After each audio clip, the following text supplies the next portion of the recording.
Excellency the President, one other thing I will do, like I said, in some of the agencies. So these are some of the things that I think I intend to do. Thank you, Honourable Members. I give the floor to Honourable Minister Telabi. Thank you, Mr. Chairman. Honourable Murtala, congratulations. I like the way you answered all the questions. And I must say that I was going to go on that tangent, but my colleague has asked all the questions and you've answered them appropriately. But then your last comment about commercialization. When it comes to funding of the research institutions, because we are unable to get money locally for them, there's a tendency for adequate funding. Yes, some of them don't even get research. You see, there's a difference between paying salaries and giving them money for research. That's the problem. Because of that, this idea of research institutions going commercial is being floated around. What is your take on that? Do you believe that they should go commercial? And if they go commercial, is it not going to affect their core business of doing R&D? Thank you. Thank you, Mr. Chairman. When I read the act of the CSIR, I got the sense that there's a commercial aspects of the work that unfortunately that is not being done. That's one. Two, we are not commercializing the entire research institutions under government. We are commercializing the output so that they can still perform their core functions as state institutions, but they also be engaged in conducting some research for commercial purposes so that they can generate some revenue to be able to execute that which the state demands them to do. Because I have realized one thing with my engagement and some of the information I've gathered, that you have a lot of scientists and experts under various agencies, under the Ministry of Environment, Science and Technology, who are doing work privately and earning some income, using state facilities to execute those researches, and no money comes to the state. I think it ought to stop. Even if there is a percentage of what they earn that comes to the institution that they engage, because they are employees of the state. The state pays them. We are not saying that they should engage in having some private researches that they conduct for international organizations. One thing we have noticed, that some of them, they ask them to conduct the research. When they get the information they need, even before the conclusion of the research, they stop and would excuse that funding is no longer coming. They would have gotten what they need. So it's a form of a brain drain. Unfortunately, that brain is drained within Ghana. It is not taken out there. I think that is something that we need to look at. Honorable, I'm doing a follow-up. Honorable nominee, don't you think it may require the setting up of a special center that should be looking at this commercialization of this research outputs out there? Thank you. Thank you, Mr. Chair. I think it's a very good idea and it's something that I certainly would consider. More so engaging various stakeholders in that industry. Thank you, Chair. Honestly, Honorable Nominee. Honorable, yes. Is that a follow-up? Yes, another question. Another question. Yes. So that will be a second question. Yes. And okay. All right. Not necessarily a question, but all right. Go ahead. Mr. Nominee, if you go back to CSI, realize that we have, as you said, we have capable scientists, and sometimes they are forced to look for funding outside because we don't give them enough funding. On the aspect of commercialization, in fact, I hold the view seriously that the research institutions must not go commercial. In fact, that is my view. Member. Yes. Question. Yes, I'll ask the question. Please. I hold the view that they should not go commercial. However, as you said, this must be subjected to further discussion. But may I ask again, when you go to the research institutions, particularly animal research at close to Adenta, they have a problem with their land issues. Their lands are being encroached, and I know you are aware, because the last year it came up with a topical issue. How are we going to navigate this issue? How are we going to do it to get people, stop encroaching lands that have been acquired for these various institutions? Thank you very much. Thank you, Mr. Chairman. It's a very known fact that they have complaint time without number. The incessant nature by which people encroach on their land. When I had interactions with some of the agencies, particularly CSIR, that they had about 181 acres of 81 acres of land, I think around the airport. They didn't have leases. By the time they finished with the leases, it was reduced from 81 to 51. So 30 acres gone. I would insist to find out where those lands have gone to. Because I made it very clear to them that if they are telling me that it was 81, and by the time they finish with the lease, it reduced from 81 to 51, we need to find out where the 30 acres of land have gone to. One other thing is to work in collaboration, one with the Minister or Minister of Interior, to see how best they can protect some of this. If we can have a fast-track court on environment, it's an idea that I'm thinking through, to see if we can have that, so that through, in conjunction with the Minister for Justice and Attorney General and the Chief Justice, if we can have a fast-track court to deal with environmental issues. Taking land that belong to some of these institutions can't even be added as part of the issues. It will help, because one of the agencies told me that they have spent almost 50% of their time going to court and chasing those who have encroached on their land, when in actual fact they'll be spending the time doing things that will aid the effective work of the institution. Hold on. It's a follow-up. You don't have a third question? No. All right, okay. Please go ahead and then... thank you. Honorable nominee. Again, please, Honorable, make it sure. Will you suggest that ORA assist in investigating those behind this land? Because, why? Legal authority, that's ORA. Why?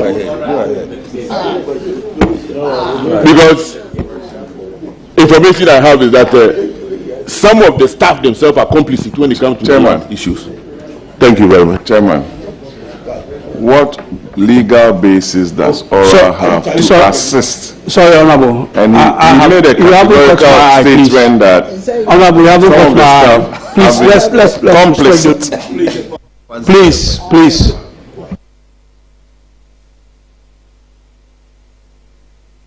Done? Okay, nominee, please. Mr. Chairman, I think this new information he's given to me as to the complicity of employees of those institutions. I think that if it is so, he's an honorable member, and I do know that he can't just make a statement without evidence. I would have further engagement with him so that we can involve appropriate state institutions to investigate the matter. Thank you.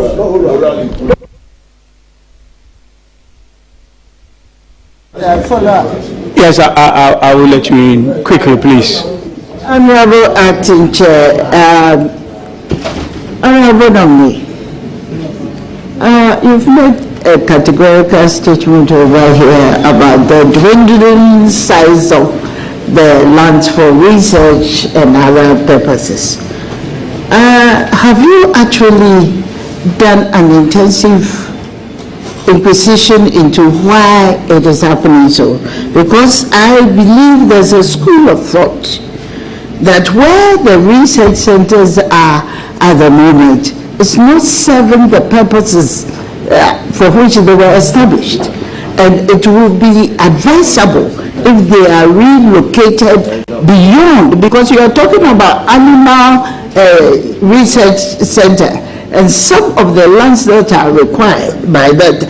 So I just want to find out from you whether you have actually made a deep inquisition into why these lands are being reallocated. Thank you. Thank you, Mr. Chairman. I indicated in my response that this was something that came up when I engaged the various agencies under the ministry. I think that with the investigation that will be done into it and further inquisition as you're suggesting, we'll be able to know what happened to those lands. Because if I'm told that 81 acres, and by the time they got the lease, it reduced to 50, we need to know. So I would, your advice is something that is very important. I know you've been a deputy minister at the ministry before. I've had interactions with you, and I told you that after the vetting, I will engage you further. I think you'll be a very important person to give me some of this information. Thank you.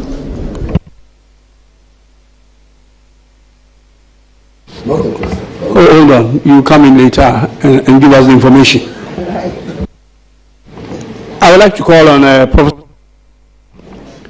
Professor Hamza. It's your turn.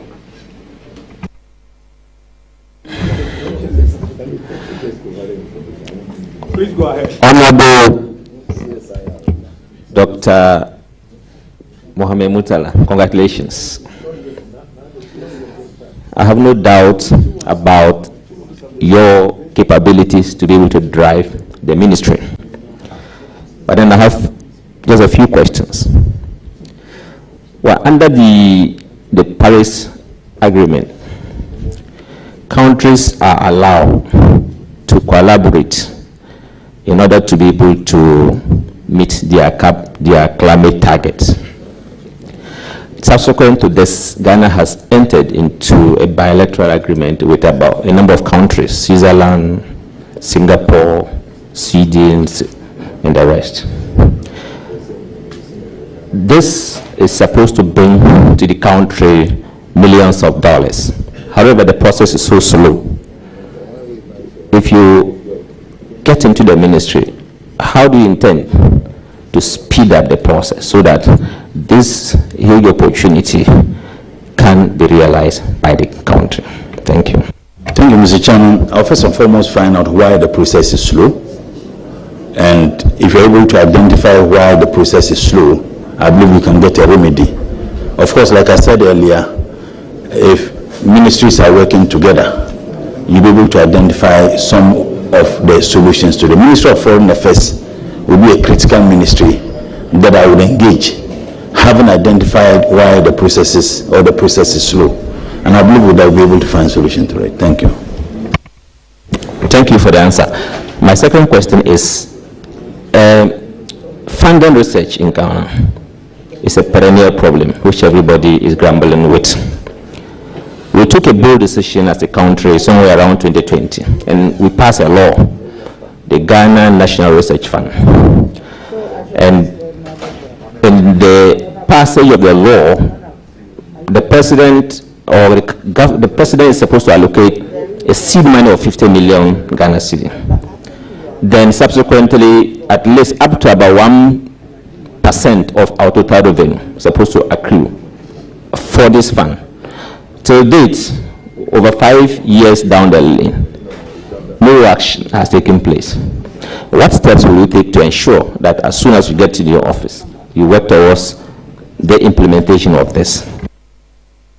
Thank you, Mr. Chairman. The information I got is that when the law was passed, I think in 2020 by Parliament, there was a difficulty as to which ministry handles it. I think the debate was between MESTI and Ministry of Education as to which ministry should handle it. Unfortunately, this debate or argument, ran for 4 years as to which ministry handles it. Yes, 50 million Ghana cedis as the seed capital.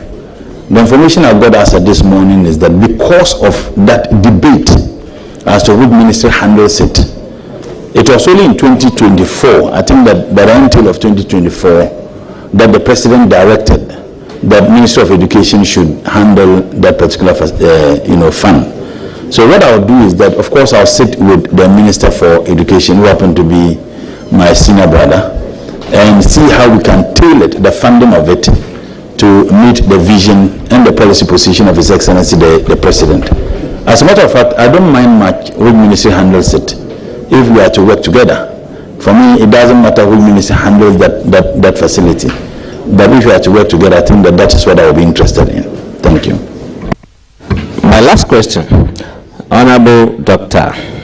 Ibrahim Murtala. We are going into a ministry where you have a lot of technical men. It's a technical ministry with a lot of technical men. What steps do you intend to take in order to ensure that there's that kind of smooth working relationship between you and the technical men to ensure that the process of ensuring total development of this country is ensured?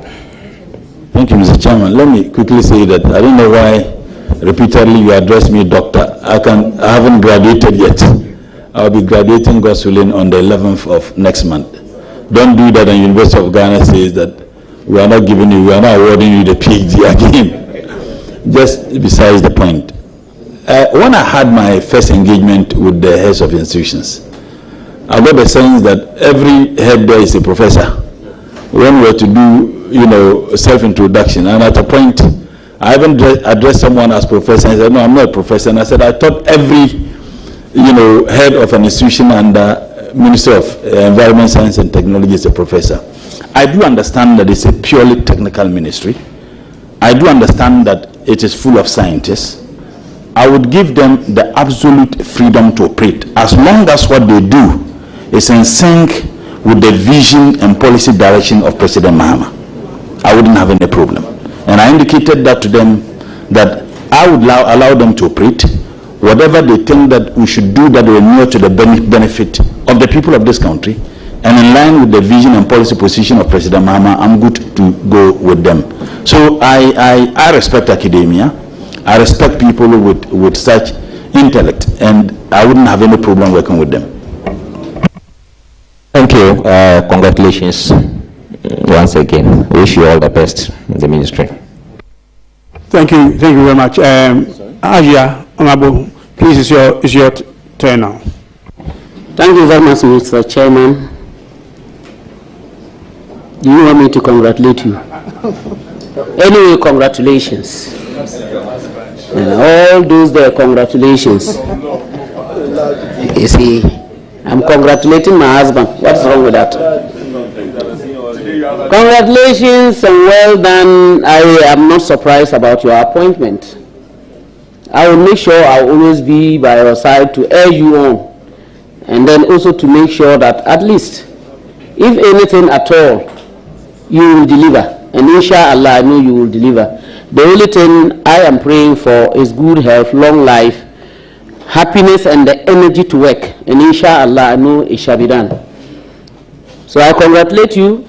And the only thing I want to ask is, if you go to most of our villages, you will find these plastics. I know there is a whole chunk of things that can be done with the plastics. And mostly, both the rural folk and especially the women, they have no jobs.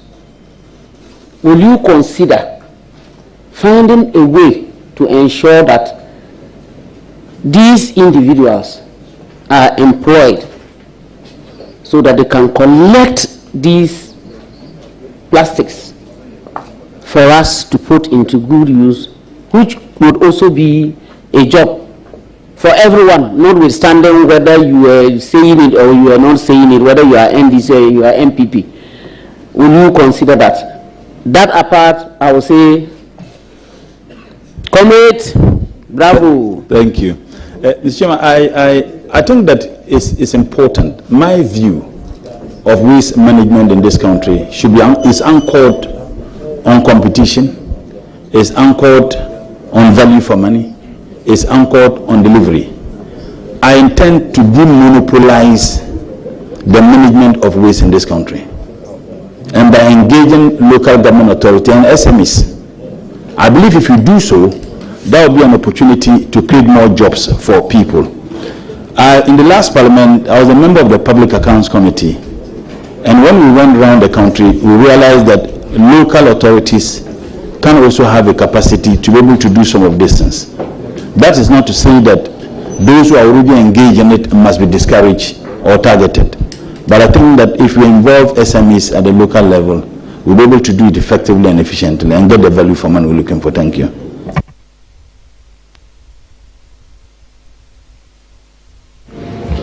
Are you done? Yeah, okay. Thank you very much. Now I will come to my left. And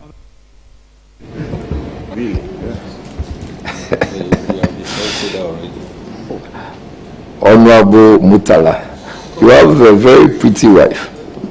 Hey, be careful. That's haram. Thank you.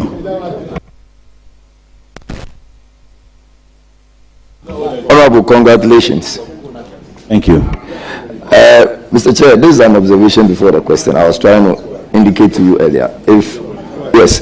So on the CSIR, I heard you indicate that it was about 81 acres and now it's about 50. But I know Honorable and Recorte did some work with reference to protecting some of these areas. Maybe you should check with him and ensure if some of the lands have been reclaimed and some Ramsar sites as well. Mr. Chair, now my question.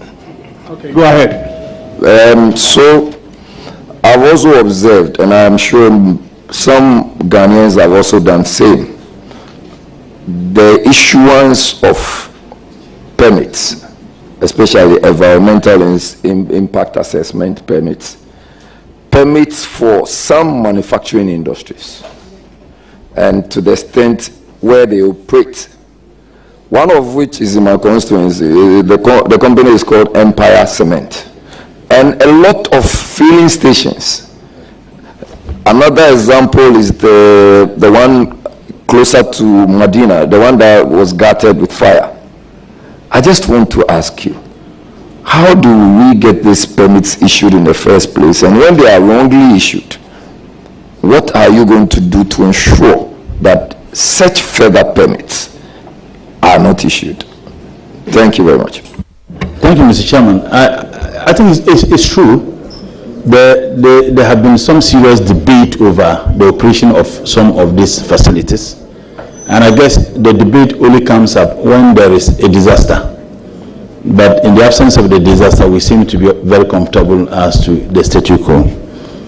I do know that with the new EPA law, which Parliament passed, EPA permit or certificate is now precondition for any other permit you are supposed to get. If you want to operate, for example, in the mining industry, you need to have the EPA certificate first before you can get any other certificate or permit to be able to operate. Once again, I think that various ministries do not need to work in isolation, and agencies.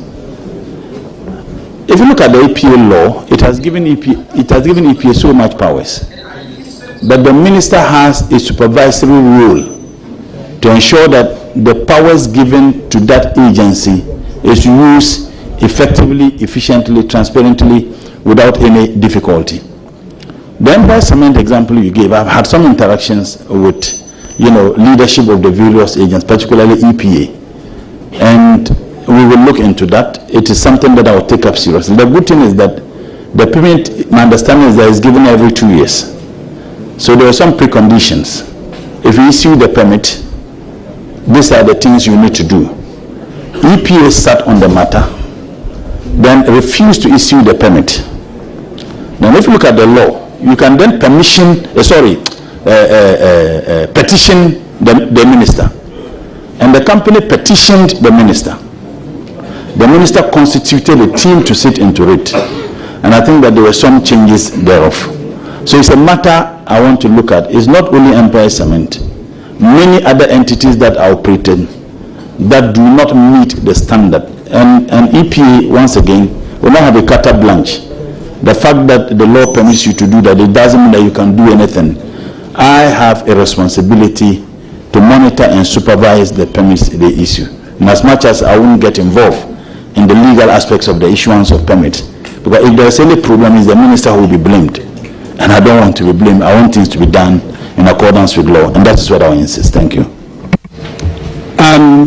You may ask, is a follow-up? Yes. All right, okay. Yes, so I think your answer is not a bad one at all. The only thing for me is that, are you in the position to revoke when permits have already been granted, and then you find that for whatever reasons you granted the permit are not in sync with the permit you actually granted?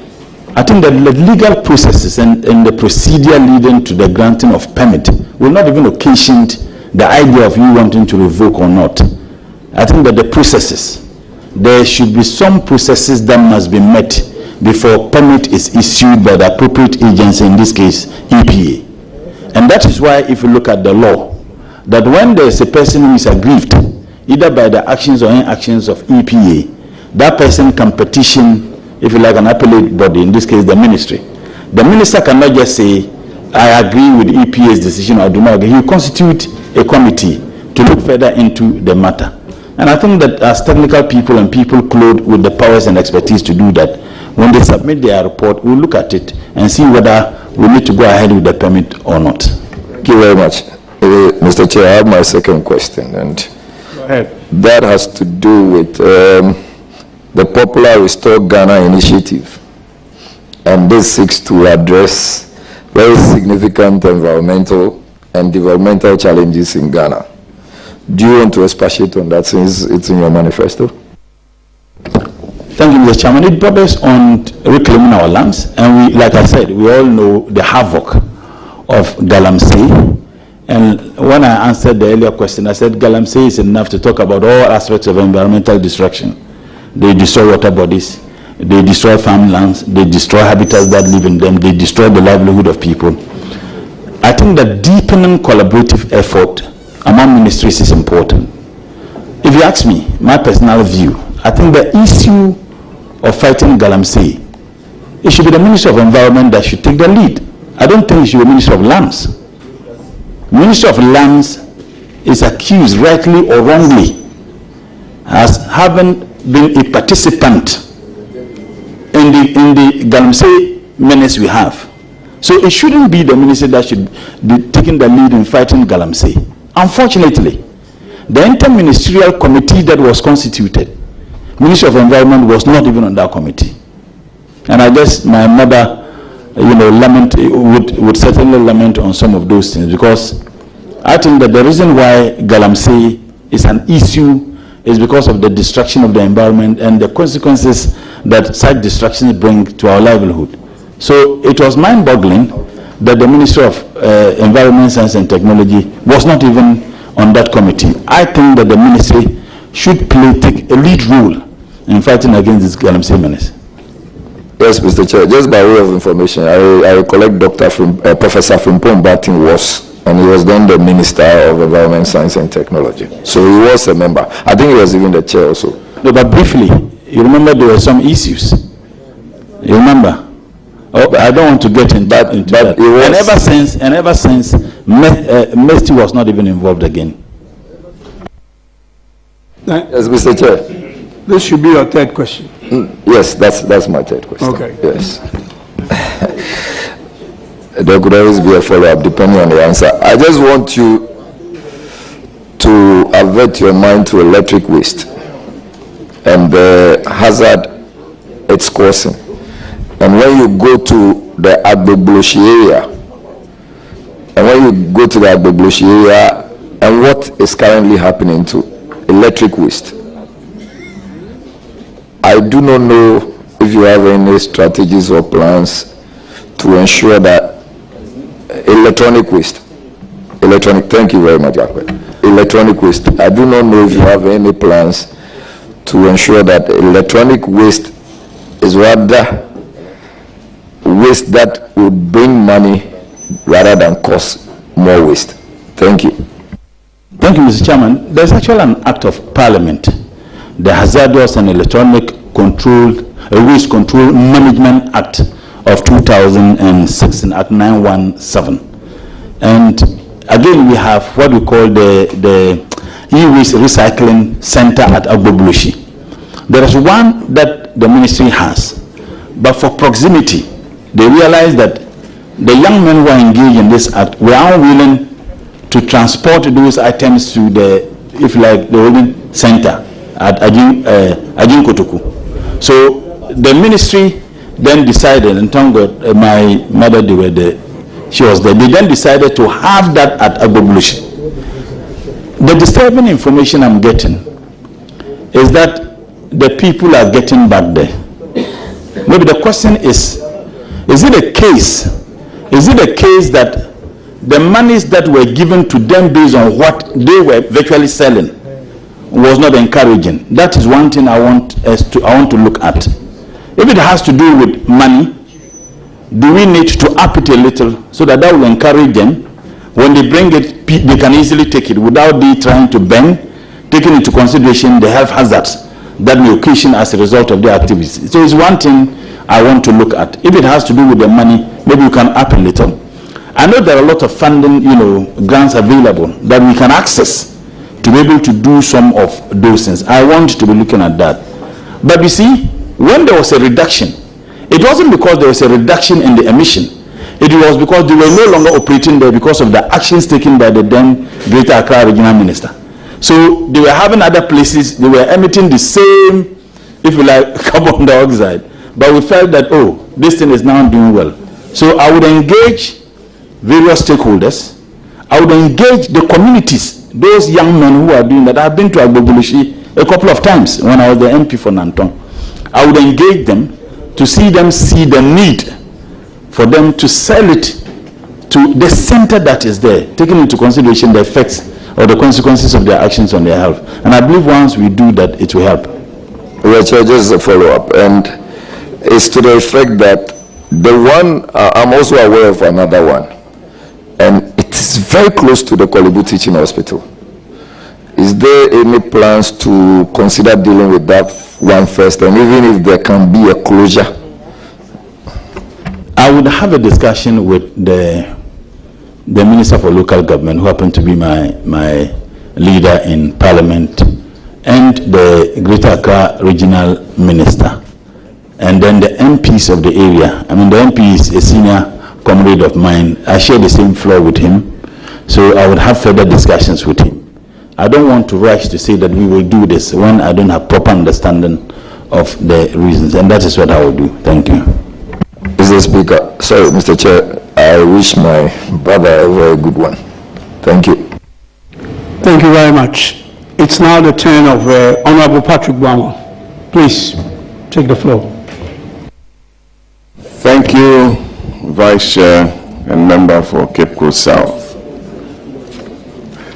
Congratulations, my good friend. From the 6th Parliament to the 9th Parliament. Kaola. Alafi. Andre. Nah. Good. Minister, congratulations again, my good friend. Thank you. Are you familiar with the Biosafety Act of Ghana 2011? Yes. There was a recent High Court decision by some human rights group that threw out some proposals or the quest for government to introduce GMOs or genetically modified organisms. What is your take on GMOs in Ghana as a matter of policy, and whether you are going to have a second look at it, taking into consideration the resources that went into the formulation and enactment of this law, and how it stands to benefit the country? Thank you. Thank you, Mr. Chairman. There's a global debate as to whether we should continuously consuming GMO. One, and I think that the debate is also occasioned by food scarcity, particularly in many developing countries. And the contending view is that we should ban it. But the question people ask is that if we ban GMO, what will be the effect on us? Would we have enough food? I think that the Biosafety Act and the National Biosafety Authority is clothed with the capacity to be able to determine the processes through which certain organisms, GMO, genetically modified organisms, some say genetically modified food, certain organisms can be used in our domestic market. And I have no doubt whatsoever the capacity of the National Biosafety Authority to be able to assess and advise government, either through the Ministry of Agri, through Ministry of Health, and the ministry as of which could be consumed domestically. Because if we ban, what will be the effect on us? And as far as they certify that this particular food is healthy to be consumed, I would have no problem at all with that. That's assuring, and I think you must take a very good look at that. And you being an environmentalist, what do you know of the terminology called other environmental trends? Have you heard about them? Before I proceed to ask my question. Yes, Mr. Chairman. What are some of them? Let me agitate your mind or thinking on other environmental trends. It's a global lingua. Let me put it that way. Yeah, my understanding is that it involves a lot. The challenges that the environment is posed with, either directly or indirectly, the consequences of those actions humanly and some that are natural to our basic survival. Because if the environment is protected and sustained, we can survive and live well in it. But if it is not, we all, suffer the consequences. Thank you. Honorable Pasubama, I take it that you are on your second question. You gave a preamble to your second question, so you are on your second question. All right, thank you. Koku. So I was looking at areas like wildfires, coastal flooding, inland flooding, rising sea levels, and what have you. So let me go to my second question before Honorable Ricketts jumps on my case. I got a question from some industry players on the ban of PPs. Polypropylene. They are not environmentally friendly, used in bagging cement. They've been banned by the EPA. But its enforcement has become a challenge because companies are able to pay and get their way out because they don't care. They will bring them from Nigeria and other places, use them in bagging the cement here. Whilst we have local companies who have set up and are able to produce and meet market demands. They want to find out from you whether you'll be able to have the steel as it requires of a minister to ensure that the enforcement is carried through to promote local industry, create more jobs and taxes for government. Thank you. Thank you, Mr. Chairman. Honorable Patrick Buama knows me very well, and I don't joke with principles. Anything that it will take legally to ensure that people conduct their businesses in accordance with law, I will do it, regardless who will be affected. So that's one thing I can assure you. But what I will say is that I will engage industry players, and it will be good, I believe, if you give me the opportunity to serve the people of this country by approving me, I would have some engagement interactions, not just with agencies, but business players within the environmental space. And I believe that there are several other issues that may not even come up that will come up, so that together we see how best we can find solution to it. But you can't do this once again without engaging other ministries and agencies, because the issue of importing into this country borders on several ministries: Ministry of Trade, Industry and Agro-Businesses, the Ministry of Finances, through their agencies. If we have such interactions and engagement, we can all find solutions to it. And of course, the Ministry of Justice and Attorney General, it borders on illegality. They would also have a role to play, and that is what I will do first.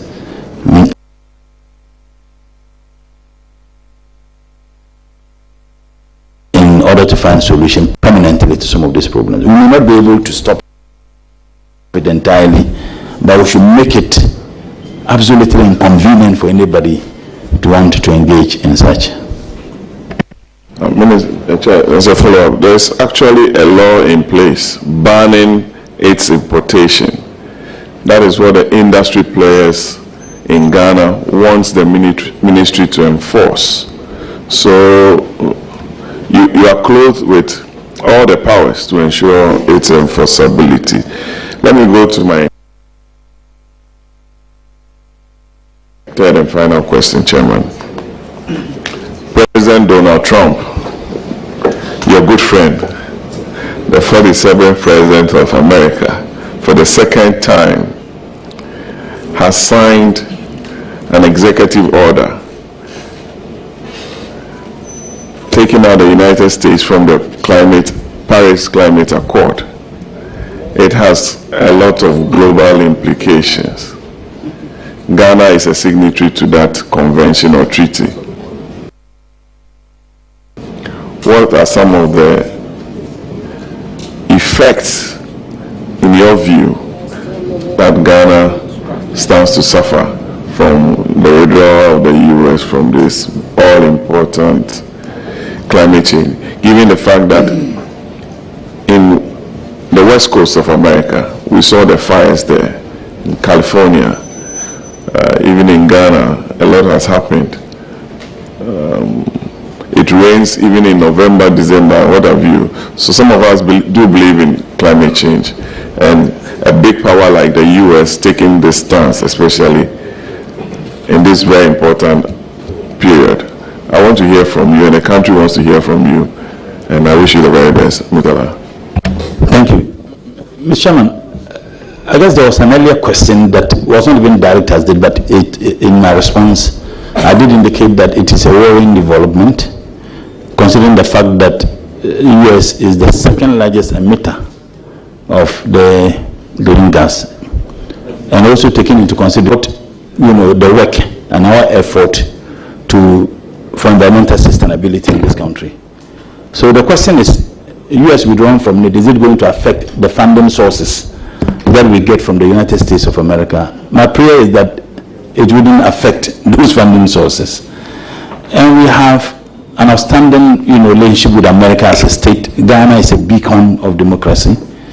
And I think that through the diplomatic balance, we'll be able to have some bilateral arrangement with the U.S. government to see how we can maintain such funding sources, hoping that President Donald Trump may change his mind, and hoping and praying. So if he changes his mind, that will be good for the entire global community.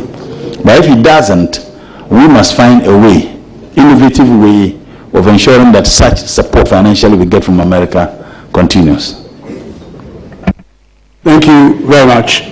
It's now the turn of Honorable Umar. Please, you have the floor. Thank you, Chairman. Yes, now come up. My brother, Comrade Murtala, congratulations. Thank you. And you've been a role model to a lot of youth, not really from the northern region, but the entire country. And we count on you to be one of the ministers that Ministry of Environment never got.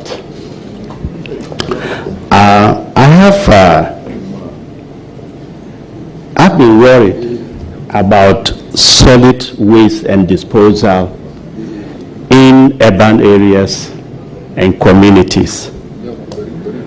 And I was wondering, or want to suggest, how will you link up with I know it is in the area of local government. And I want to find out, how will you work out with the local government to ensure that solid waste, because it is part of environmental pollution, is properly disposed? Thank you. And once again, I wish you well. Thank you, Mr. Chairman. I remember when my senior brother was the Deputy Minister for Local Government, they instituted, environmental cleanliness day, I think once every month. For me, it was a novelty that we ought to have continued. Environmental or solid waste disposal is not only the responsibility of the state, it is also the responsibility of the citizenry. How do we get citizens to speed so that they understand that that responsibility is not only limited to the state? What do they all have to do? And I think that they can do that through sensitization and education. And you cannot do that in isolation as MESTI. We certainly would have to do that in collaborative fashion with other ministry. And I don't see it to be a work between Ministry of Environment, Science and Tech and only local government. Even Ministry of Health. Ministry of Health has a role to play because the consequences of these effects are Ministry of Works and Housing. They all have a role to play. So I think that I will be engaging my other colleagues to see how together we can fashion out something. One on education. Ministry of Communication also has a role to play in there so that we can sensitize the people of this country. The need for them to dispose such waste in a manner that is environmental friendly. I also said that we need to have a segregation of waste at home. Does the state needs to come in to provide 2 separate dustbins for every household so that solid waste is put here and liquid waste is put here? These are things that we all need to think through, and I believe that with the support of certain individuals and entities we can find a solution to this, and that is what I will do. Thank you.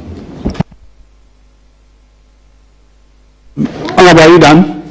Okay, all right. So now I'll go to Leader. Chairman, thank you for the opportunity, and let me commend my friend and a colleague. I see him, he's well composed. Honorable Murtala, congratulations. I don't know how you would take this question, but give me your honest view. The previous government did not assign a deputy minister to your ministry. I appreciate the enormousness of work in the face of the transition of the world.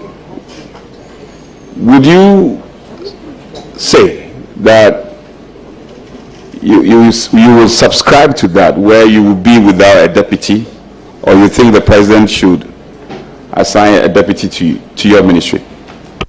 Mr. Chairman, I don't have the capacity to determine what President Muhammad wants to do. I am only working in accordance with the dictates of His Excellency President Muhammad, and I have no doubt whatsoever about his sense of judgment. He knows why he wants whether we should have a deputy or not. So, Mr. Chairman, I can't be answering a question I don't have the capacity to answer. One thing I can say is that President Muhammad has proven beyond any doubt that he is visionary. He has somewhat well thought through in terms of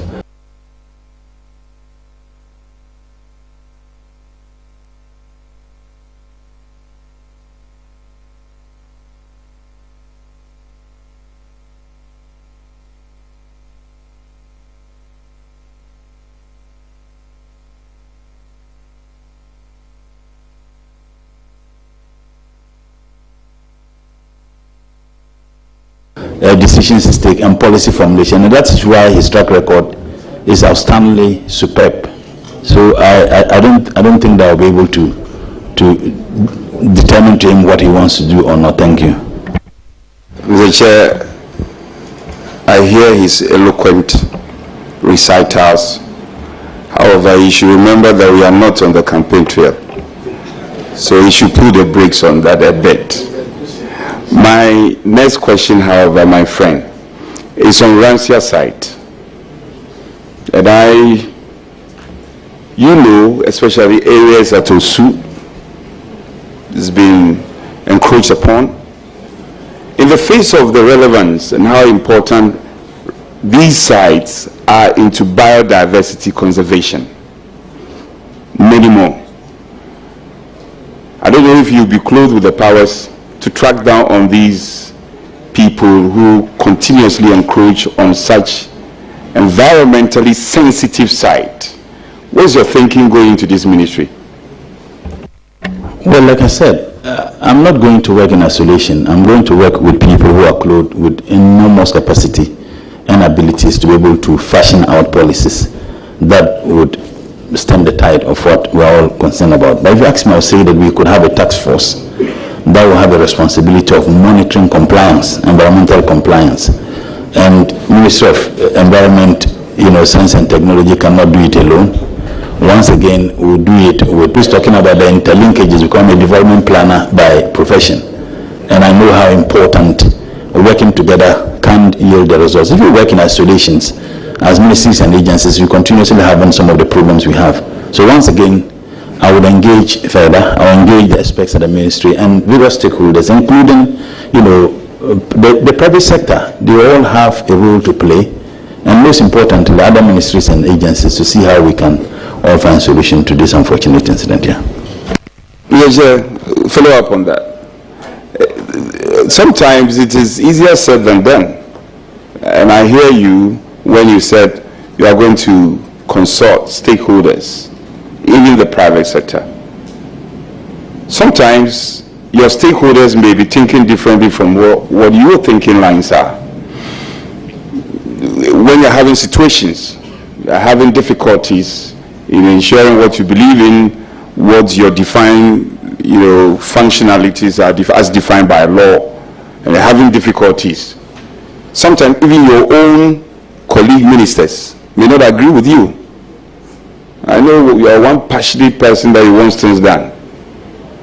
If you encounter such situation, what are you going to do? Whatever my views and my positions are, they certainly must be in sync with the views and position of His Excellency the President. So whatever view I have on any issue will be secondary, as long as that view is not in sync with the vision and policy position of the appointing authority, in this case His Excellency the President. And I have no doubt whatsoever, because his views have been espoused time beyond number. Some are captured in the NDC's manifesto.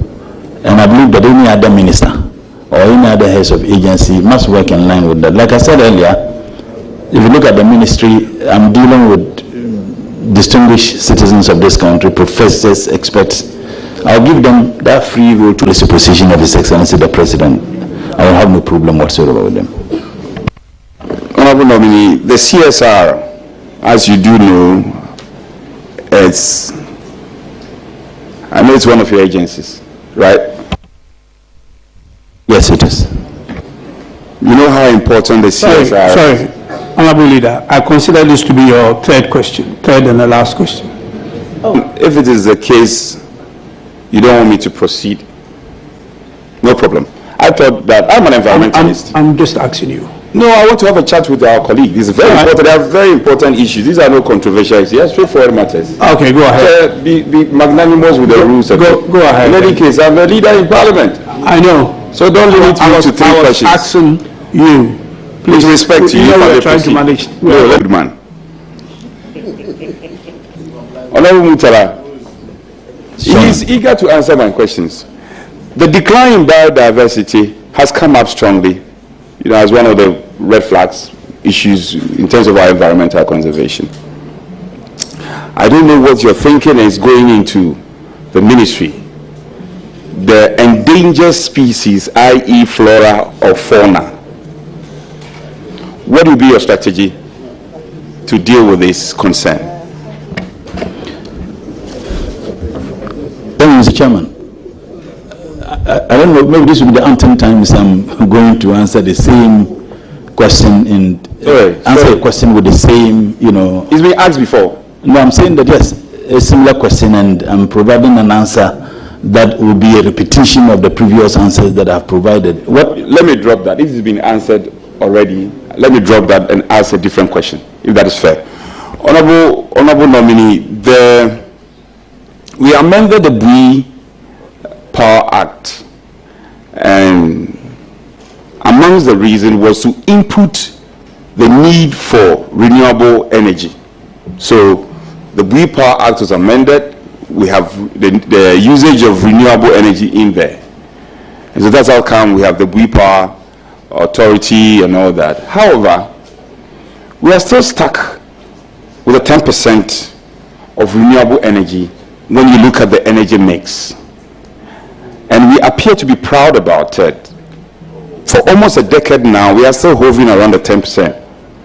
What is your own assessment of this? And what do you think we can do to facilitate the adoption and the usage of renewable energy in our country? Thank you, Mr. Chairman. It's the way to go. We have solar in abundance. Wind, maybe there could be some difficulty.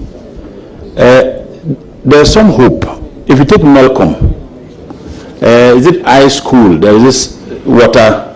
I'm told that they're all using solar now. So if we can have a single solar used, at least even starting with ministries and agencies and educational institutions. Of course, the concerns have always been the initial capital that will be, invested into it. But I think that as a state, you must begin somewhere.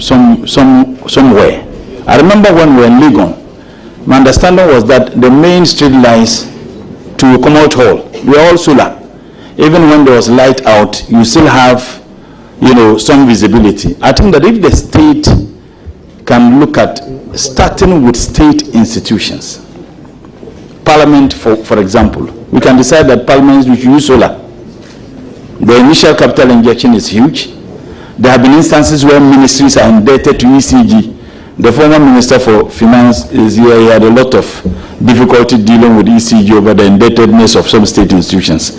If we begin with that, I think that for me is one way that can help. Renewable energy, in fact, tidal waves is one thing that we can harness the sea to generate some energy. If you go to Kalio, somewhere in Upper West, Laura,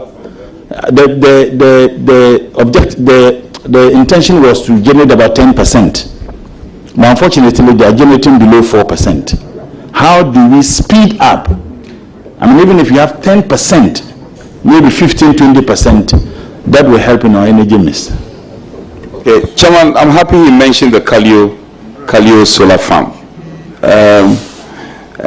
But he failed to add that the Kalio solar farm was thought through, initiated, and implemented by the SWL NPP administration. He should have added that at least. Anyway, my next question, Honorable Murtala, it's about quite controversial, but I know you are capable. Germany is shutting down its coal plants. All over the world, the European world, developed countries are gravitating towards clean energy. However, there are experts who say that Africa should pick and choose. We should pick and choose, and we should know our priority in terms of our unique stage of development. The fact that Germany is shutting down and they are gravitating towards clean energy doesn't mean we should necessarily do that, because the developed world, for want of a better expression, have polluted to be where they are in terms of industrialization. I know how patriotic you are.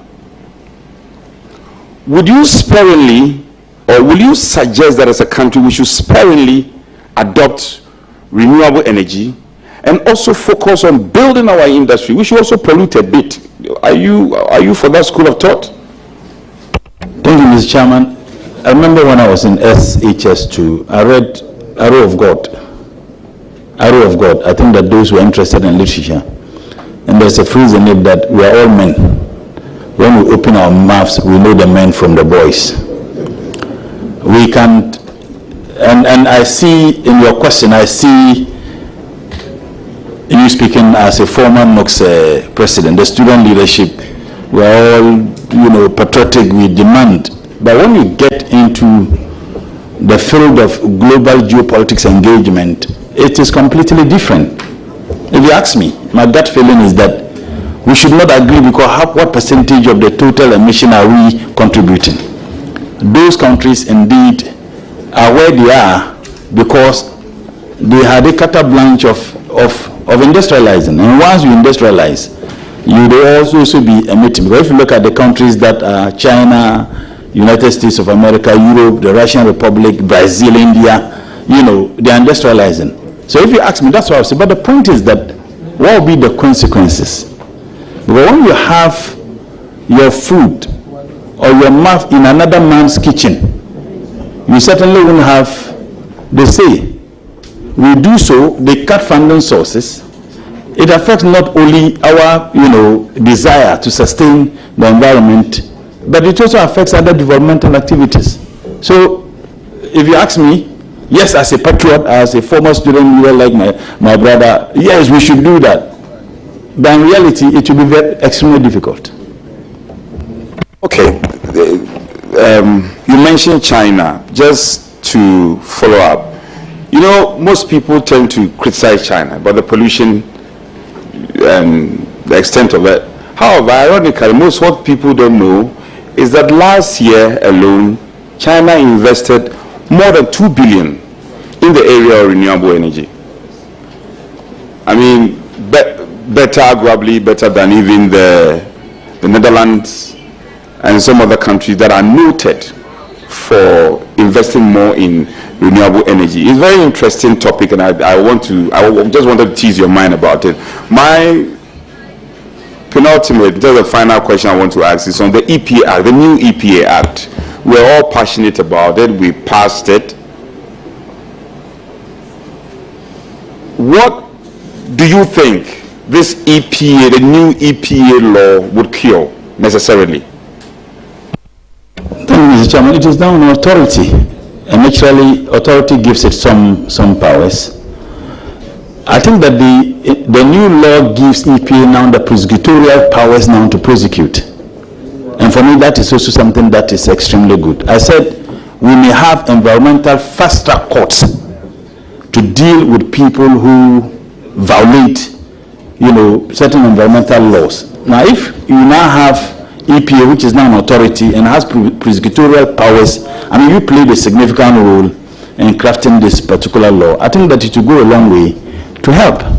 And even if you look at funding sources, it's something that is encouraging. The carbon credits, and maybe this may be my last question. If I'm an afterthought, I think about another question I'll ask you. And that is not being fair to you. I'm being very fair to you. The carbon credit concept and the Red Plus concept has come to stay. And the difficulty with developing countries is capacity. Because we have a challenge, Prof is here, you can confirm. Because we have a challenge with capacity, we are unable to buy into the concept and rake in the necessary millions of dollars that as a country we can have because of the advantage we have in terms of afforestation, and anywhere in this country where you plant, it will grow.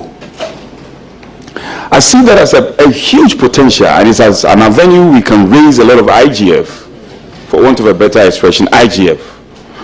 What would be your style or strategy for us to enhance our ability to buy into the carbon trade, and Ghana becomes a very important destination in terms of we taking advantage of the Red Plus concept and the carbon trade?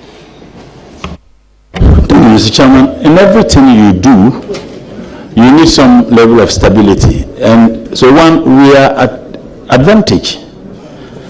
May God forbid, assuming we are embroiled in conflict, like we can say many or some African countries, I don't think that they would have been interested in. And we seem to be doing very well.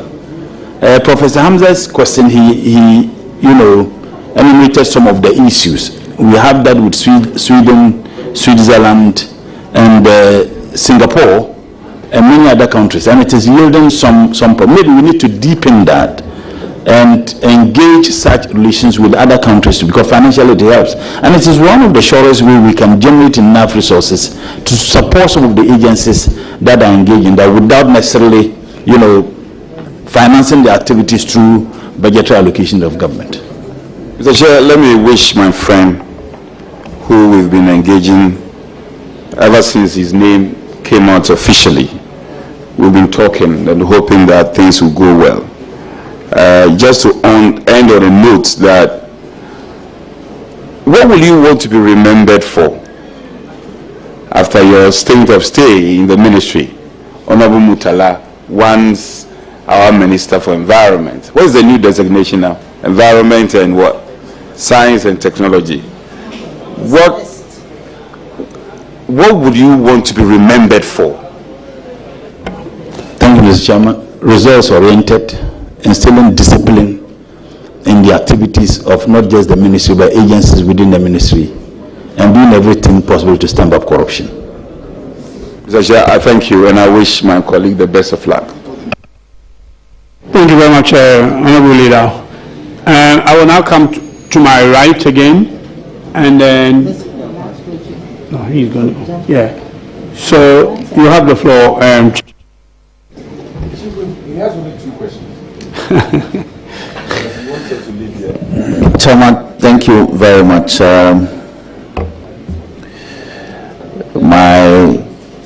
My brother, my twin brother, I should say, in Parliament, and we do nearly everything together.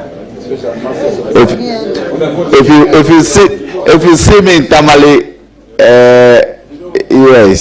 So, comrade, congratulations. Thank you. We knew this would come, and it has come. And I have no doubt that you will deliver. And the youth, especially the thousands of young people in Tamale and its environs, are looking up to you. I wish you all the best. You are in leadership, I'm in leadership. Hard work brought us here. So the youth should know that if you work hard, positive hard work, not any other hard work, but positive hard work, you will always be recognized. So I wish you all the best. My question to you is, cottage industry used to be the backbone of recovery, and there are a lot of small medium enterprises who do well in this regard. For instance, if you take the corn mill, there are a lot of metallurgists who are doing well, and as a sector minister, for which technology is an added aspect to your industry, will you consider prioritizing promoting cottage industry amongst our young men who go into metallurgy but don't get support to establish? That's metal works. They build containers, they build small machines. Will you consider prioritizing support for them so they can establish in our rural areas? Absolutely, Mr. Chairman. I think that there are a lot. If you go to Abusokai, in Tamale, there's a place we call industrial area. Kumasi, I think, Mayankar, and you find a lot of people who are designing a lot of things. I'm a farmer, and I can tell you that some of the things we use in our farms are designed and built by Ghanaians. The only difficulty is that they don't have enough capital to be able to build more. That's one problem. The second problem is, will they have market for what they do? So it should be a multifaceted approach. The state can come in, that, okay, we provide the resources for you to build ABCD for farmers. In this country, we import tractors from Brazil and other places for farmers. Even planters. It's a simple technology. Planters, we import them. Can we give resources to our domestic investors or entrepreneurs to be able to develop something like that, so that the state gives it out to farmers, those who are engaged in agro-business? And I think that is one surest way. The technology is here, the expertise, we have it. The difficulty is just the financial means to be able to put it to use, and that is one thing I would encourage you to do. Chairman, thank you for the opportunity. Comrade, all the best. Thank you very much. It's now the turn of. It's now your turn. If you are ready, you can go ahead. Thank you. Thank you very much. Congratulations, Honorable. Thank you. Yes, I can see my beautiful daughter-in-law supporting you very well at the back over there. He's very much impressed with your answers so far, and he wants you to listen. But I have a problem. I have picked your CV, and there's no indication that you are married. There's no indication, unless maybe you have to drive me, take me through, and let me. So, do you have? This is a house of record.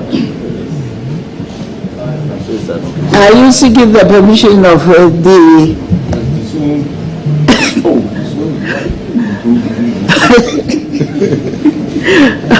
I have a colleague who is indicating that you have disowned your wife and your children, for that matter.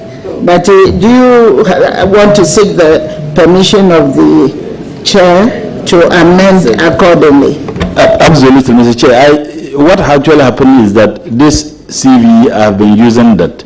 So I was supposed, in fact, if you ask the clerk, I had to send the CV to them yesterday. And that is the reason. My original CV, I'm married. My beautiful wife is seated behind me, very supportive. And I have 4 kids, actually. But, Mr. Chair, very interesting. I have 1 wife. I'm quite curious. I know my brother very well. On the floor, if he has a strong feeling about something that he has to correct, he will correct. Why is it the case that on this occasion you never sought the permission of the chair to amend your CV? Mr. Chairman, I agreed. I said yes, I would love to amend the CV. Thank you. Accordingly amended. Honorable, thank you very much, Mr. Chair, and Honorable nominee. I have noted that you have undertaken a number of education.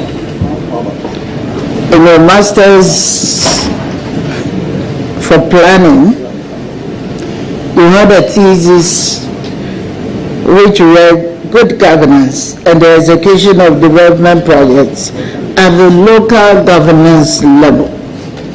Would you like to share with us some of the best recommendation, observation, and recommendation that you made in that thesis? Thank you. Thank you, Mr. Chairman. It is important to state that I have had some invitation from my supervisor who insisted that I needed to publish with her, Madam Teresa, I think Dr. Teresa.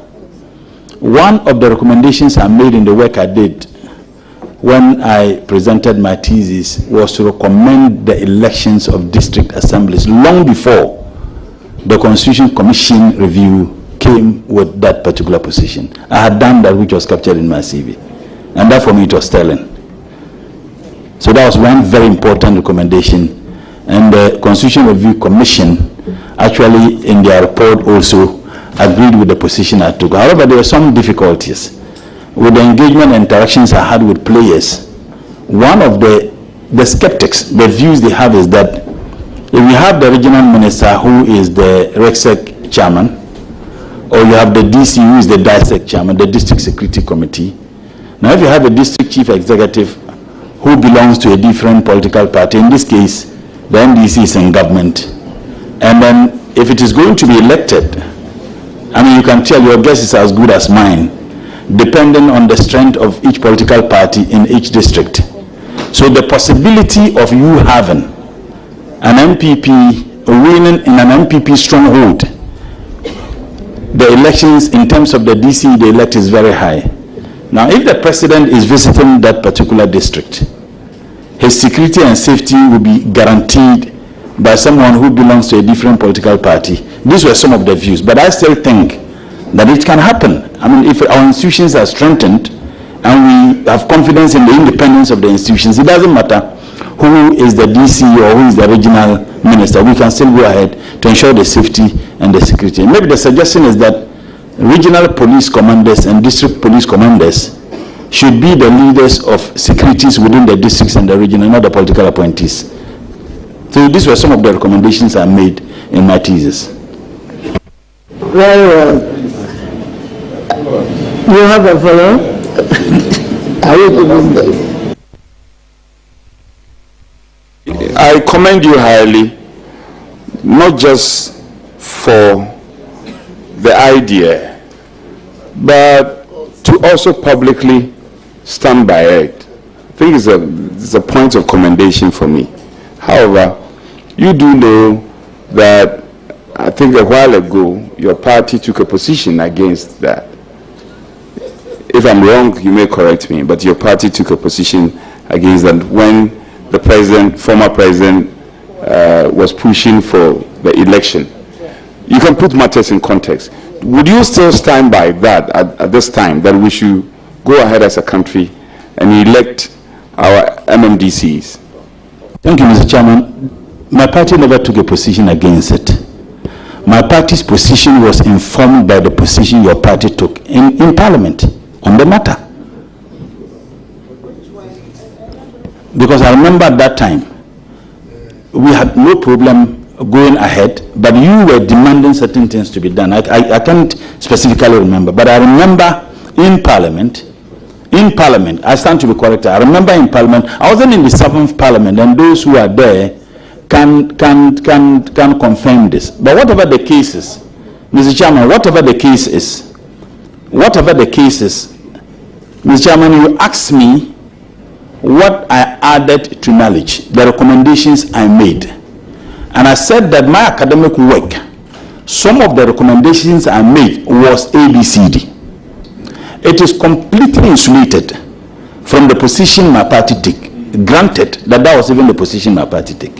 So if you are now asking me my view, I'm saying that I subscribe to the view that we can have it elected. But there are some conditions that must be met.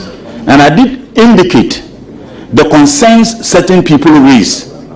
And I'm saying that when we reach a stage where we can all have confidence in the independence of the institutions, and agree that the DC and the regional minister should not be the head of either the district security or the regional security, we have confidence in the security agencies, maybe from that time we can be looking at its feasibility or its viability, if you like. So that is my position. Chair, not to litigate further on this matter. It's not to litigate further. But Chief Whip, be tolerant a bit. This is a conversation with our own brother. I'm just to put on record. The SYL NPP government did everything, Mr. Chair, that the election of MMDCs will be done. And my colleague can confirm that. However, he says there were some conditions. Maybe I don't want this matter to take the shine out of you. You have performed so well. You've performed so well. However, this matter of there were conditions and we didn't fulfill those conditions is not a statement of fact. And I just want to put that on record. It is not a statement of fact. We did our part. You failed to help us. Chairman, I was in Parliament with him, and we were all part of the processes leading to the proposed referendum. The position of the NDC was that we will support the government of the day's agenda for the election of MMDCs, but on non-partisan basis. The government's position was that the election which will allow political parties participation. This was the dichotomy between the NPP government's position and the NDC minority, the NPP government position and the NDC minority position. And the government refused to converge with us. So we declined to support the referendum.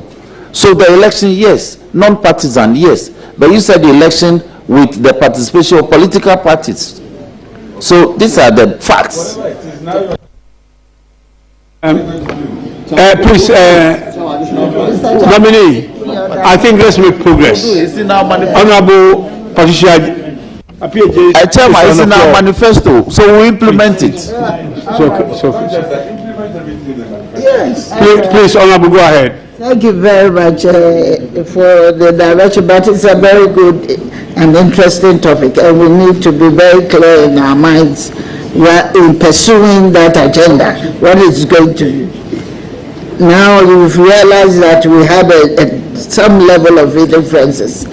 Anyway, on your CV, page 1, there's an observation that the BA Psychology, you have 2 dates on.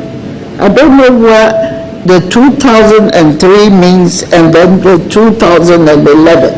If you can help us correct the difference in maybe, I don't know whether you started pursuing in 2003 and then finished in 2011. If we want that clarity. So if you can help us achieve that. Thank you. Thank you, Mr. Chair. I think it's just a typo. Yeah. I finished 2003. I went to Legon 1999-2000 academic year, the Mobile struggle years, and my good friend, the Honorable So do we have minority leader. Do we have your consent to delete the 20? Yes. I ended 2003. Thank you. But Mr. Chairman, no, please go ahead. Okay. Honorable nominee. On the back of the question, the final question put by Honorable Anodompre, I want to pursue further and ask you, what would be your top priorities? 3 top priorities as a Minister of Environment. 3 top priority projects as a Minister of Environment, Science and Technology. Thank you. First and foremost, help make the various agencies financially independent. That's 1. 2,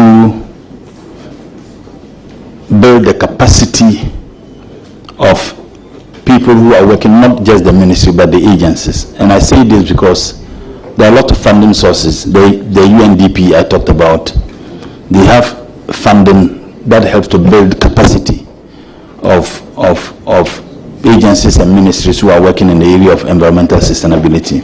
And 2, to work in collaborative fashion with my other colleagues to stem the tide of the havoc caused by Galamsey. Thank you. Thank you very much for that answer. And then Mr. Nominee, Mr. Chairman,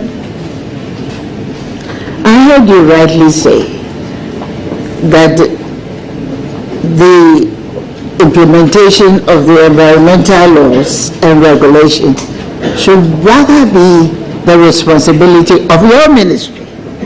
And especially when it comes to lands and natural resources, they are not the ministry that should be responsible for that. May I know from you, you will be, one of your agencies is the EPA. Do they have the required personnel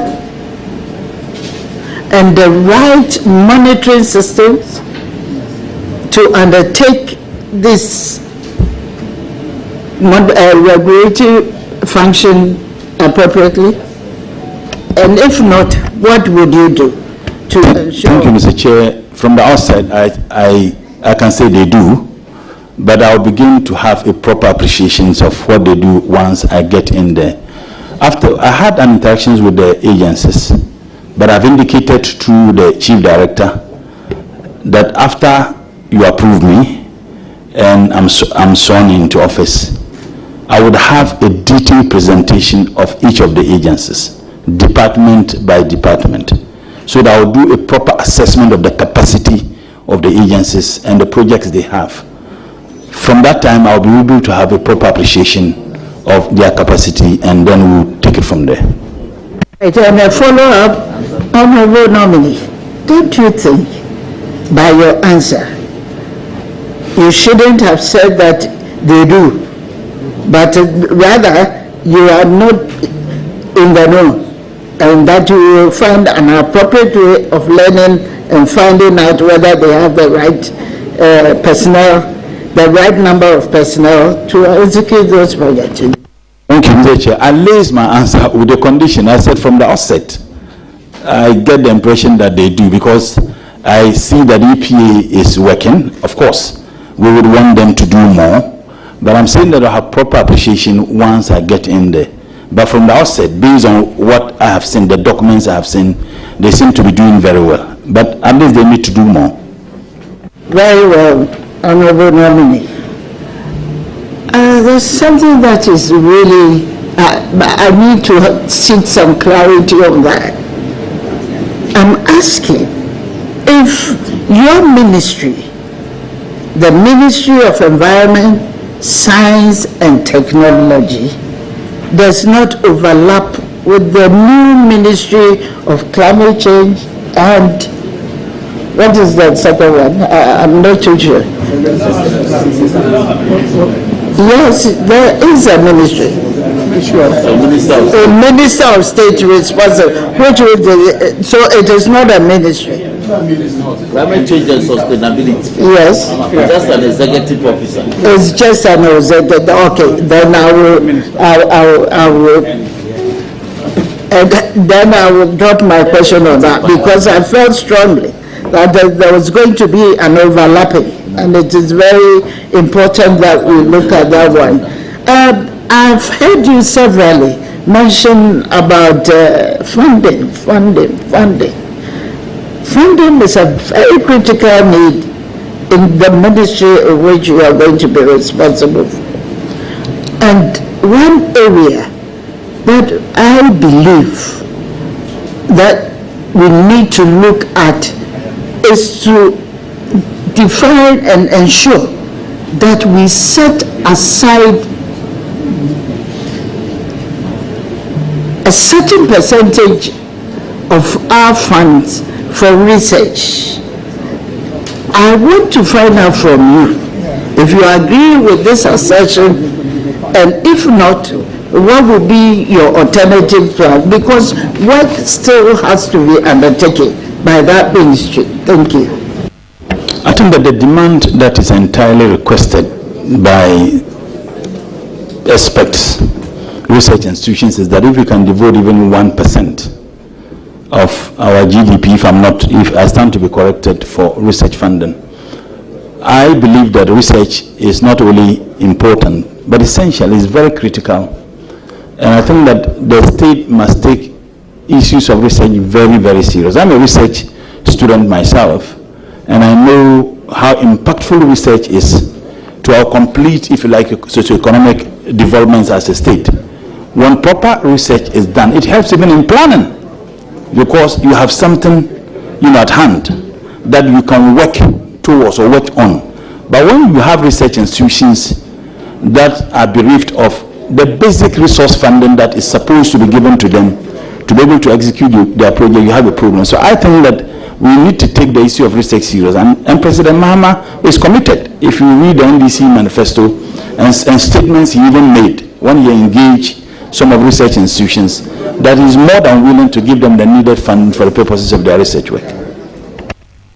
My direct question was whether we were setting a research fund, we setting that fund aside to there is already a fund for research. In fact, the act was passed in 2020, and like I said, the government was committed or promised to put a seed capital of 50 million Ghana cedis.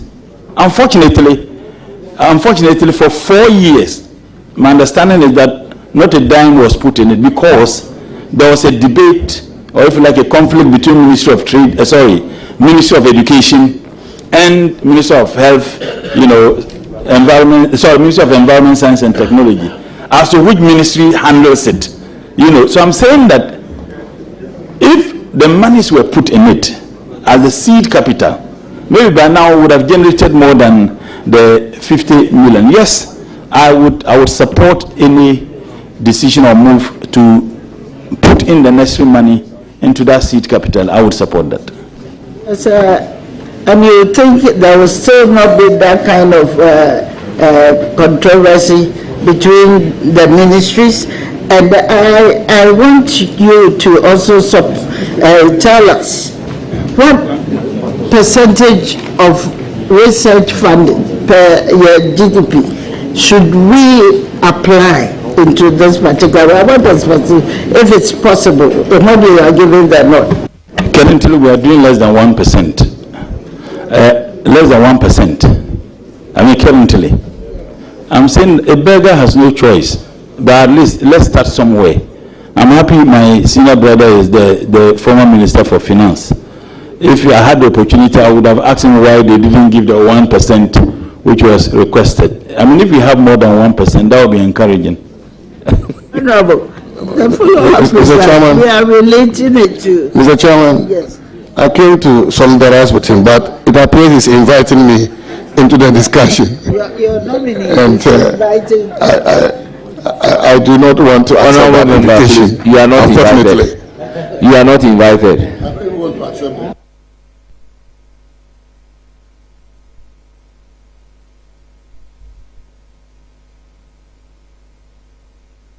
Thank you very much. There's also another aspect of your job which I want us to... what plans do you have to promote the use of natural resources such as minerals, forests, and water bodies if given that nod? I want to say the use, if you could expatiate on that. Yes, you know, we have a very big challenge. We have a very big challenge when it comes to the promotion of our natural resources. You are in charge of technology. You are also in charge of science. And you're also in charge of the environment, and you have to factor all these aspects of our life to ensure that in trying to promote the use of our natural resources, there is a very responsible way of doing it. So that is where I am looking at. That is where my question relates to. Thank you. Thank you, Mr. Chair. Initially, in one of my responses, I talked about the already laws that we have enacted to preserve the environment, if you like, to conserve and sustain the environment. And the Hazardous and Electronic Waste Control and Management Act I talked about, and the fact that we now have the e-waste recycling, at Agbobulushi, reclamation, and of degraded lands.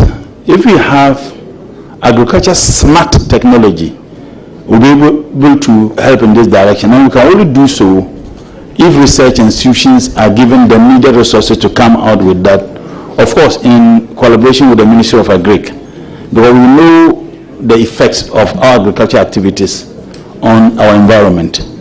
Again, we fight galamsey. I see that as a moral duty and a responsibility. I don't know what I mean. My earlier, answers, I said, look, the idea of helping to sustain the environment is anchored on scripture. And I made reference to Genesis 2:15. I also made reference to Quran chapter 2, verse 30, where the Lord, and in this case I'm referring to God, entreat all of us to do everything possible to take care of the environment. It's a moral duty. Maybe perhaps our religious groupings, the pastors, the imams, should incorporate in their sermons, their preachings, the need for us all to play a role in sustaining the environment in which we live. And I think that is one way. So there will be so much education and sensitization that will go a long way to help. Thank you. All right, thank you very much. My sister Aja Ladi touched on how you can deploy our women to assist with waste management. But I see a much broader area. You recollect that our women are often disproportionately impacted by climate change, especially in low-income countries where they may be more susceptible to harm due to poverty, lack of education, and limited decision-making power. Women may have limited access to resources such as land, credit, and technology, which can limit their ability to adapt to climate change and mitigate its impact.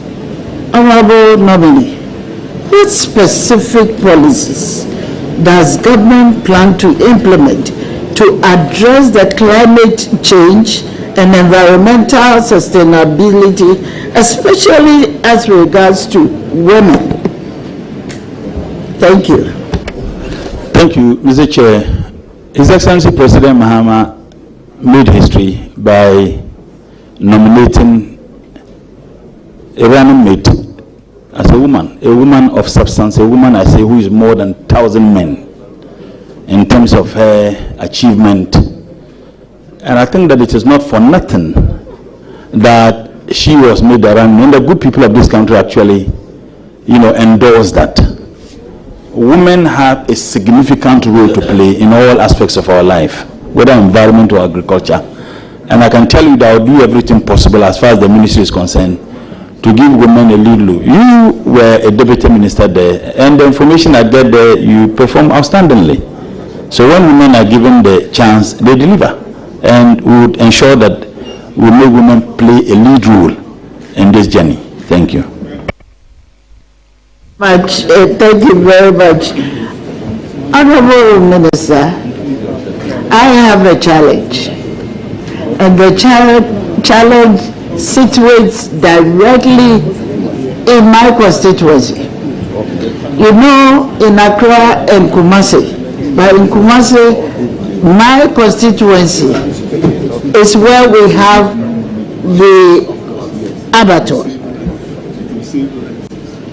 Responsible disposal of waste is very much required when you have abattoirs situated in the middle of the town. There is a technology that can be used, and at the same time, the output will be commercially useful as a society, if given the nod. Honorable Minister, how are you going to ensure that the abattoirs in Accra and Kumasi